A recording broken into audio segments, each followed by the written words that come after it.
Hey guys, I hope you're having a great week, just enjoying the summer days and enjoying the warmer weather. Hope many of you guys are getting to get a chance to go to the pool, to lounge a little, to relax a little bit in this time.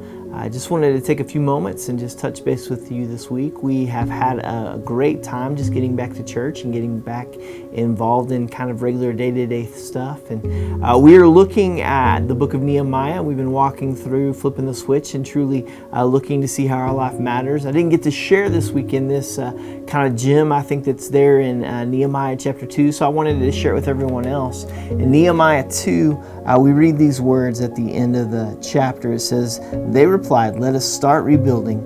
So they began to do a good work. But when Sanballat the Horonite and Tobiah the Ammonite and Geshem the Arab heard about it, they mocked and ridiculed us. 'What is this you are doing? Are you rebelling against the king?' And I answered them, saying, 'The God of heaven will give us success.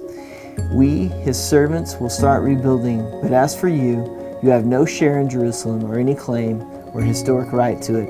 As I read this, it reminded me of how a lot of times in our own life, as soon as we step out in faith, others are going to step in and try to dissuade us. Others are going to step in and try to lead us astray, especially the enemy that's out there looking for whom he can devour. He's going to look for ways to step into our life. But there's a reality. You see, our lives lived out in obedience to God will often encounter opposition. That's a truth. It's a truth that we can live. As we live more and more for God, we're going to encounter opposition. But the reality of that is that we don't walk this walk alone.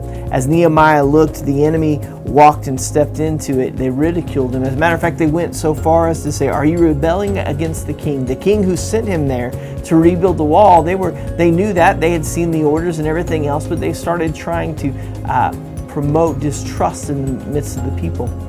The enemy is going to step into our lives. The more we follow God, the more we try to honor Him, the more we try to do what's right, the enemy is going to step in and try to dissuade us. We have a choice in that moment. Nehemiah had some choices when the enemy attacked. He could have dealt with the ridicule in several ways. He first of all could have ignored it. And sometimes that's the wisest thing. When the enemy comes and attacks us, just ignore it. Just push it aside. He could have also debated with the enemy. He could have jumped in and began to try to convince the enemy that what he was doing was right. There's a lot of times I think we try to convince others, and it's a worthless battle to try to convince them of what's right.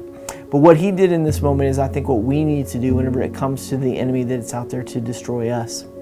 We need to remind him that he has no place in our lives. My prayer today is that as you look at your life and you are living for God, the enemy is going to come in. He's going to remind you of your past. He's going to remind you of your faults. He's going to remind you of the sin. He's going to remind you that maybe you're not good enough as far as the world is concerned. But what you need to remind the enemy is that he has no part because you belong to Jesus Christ. You are his and you live in his power and strength. We love you guys. Keep the sun in your eyes.